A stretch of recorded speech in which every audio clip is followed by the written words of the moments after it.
Saya percaya ketika Tuhan membawa gereja untuk memasuki kelas akselerasi, mengejar ketertinggalan yang selama ini ada, mengkondisikan gereja untuk mulai hidup di dalam keilahiannya, memanifestasikan kemuliaannya.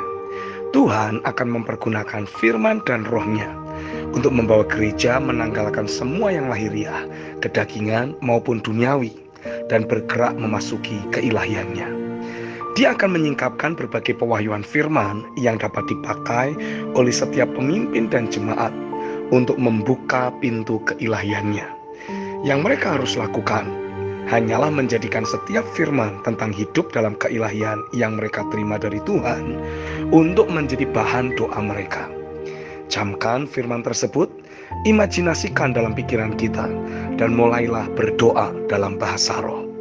Berdoalah dalam bahasa roh secara meluap-luap, bersuara dan berekspresi penuh. Ketika kita menerima suatu inspirasi atau impresi dalam batin kita berkaitan dengan firman yang sedang kita doakan, deklarasikan hal tersebut. Lakukan terus sampai kita merasakan batin kita jadi bergelora atau berkobar-kobar.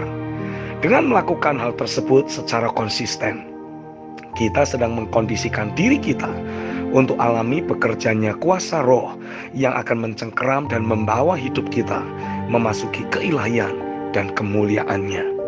Ibrani 4 ayat 12, 2 Korintus 4 ayat 7-11, ayat yang ke-16-18, dan Roma 8 ayat 10-11. Tapi memang terkadang ada saja orang-orang tertentu yang mengalami kesulitan untuk dibentuk ulang dengan menggunakan firman, dan karenanya harus dikondisikan melalui situasi, keadaan, ataupun orang-orang tertentu yang Tuhan izinkan untuk ikut berperan serta mencetak ulang hidupnya. Biasanya Tuhan harus merancang skenario khusus untuk mereka yang alami kesulitan dalam menjadikan firman sebagai sarana untuk membangun dan mengubah diri. Jadi Tuhan akan mulai memakai situasi atau keadaan atau orang-orang untuk mendatangkan api guna mengekspos berbagai kemanusiawian atau hal-hal lahiriah yang selama ini masih tersimpan di dalam kehidupan orang percaya atau para pemimpin. Dengan hal-hal manusiawi atau lahiriah yang selama ini tersimpan di dalam hidup orang percaya tersebut mulai diekspos karena datangnya api, yang harus dilakukan oleh orang percaya tersebut adalah berkata-kata untuk membuang semua perkara lahiriah atau manusiawi yang sedang diekspos oleh Tuhan tersebut. Alkitab menggambarkan dengan jelas tentang apa yang akan Tuhan lakukan. Dia akan bertindak seperti api tukang pemurni logam. Sang tukang pemurni logam akan terus memanaskan api yang ada sampai seluruh kotoran yang masih melekat pada si logam jadi meleleh atau terbakar habis. Setiap kali ada kotoran-kotoran yang muncul atau terekspos, sang pemurni logam akan menyingkirkan kotoran-kotoran tersebut. Setiap kali kemanusiawian atau keduniawian dalam hidup kita mulai terekspos, segera pergunakan mulut kita untuk melakukan deklarasi, menyingkirkan atau membuang kemanusiaan tersebut dari hidup kita.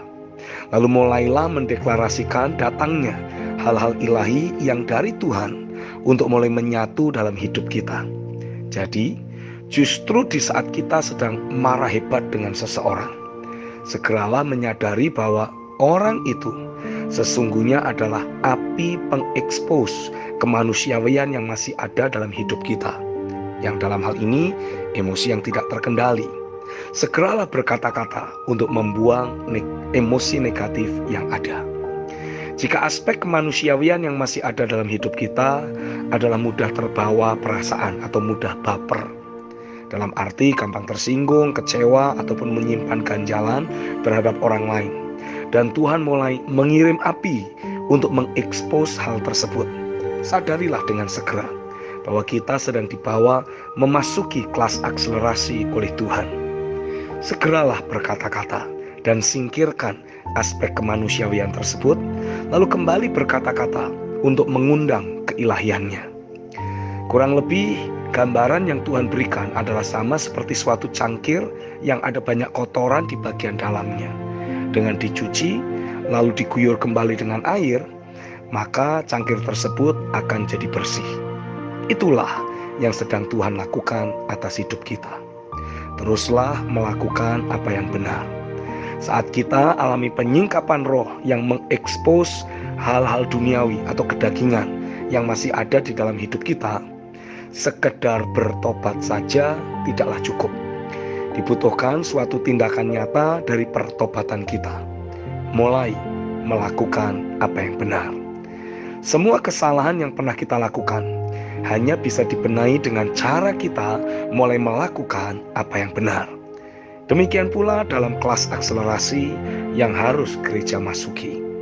Gereja harus mulai melangkah untuk hanya melakukan apa yang benar, mengkondisikan diri untuk mulai berinteraksi dengan keilahian dan kemuliaannya. Amin.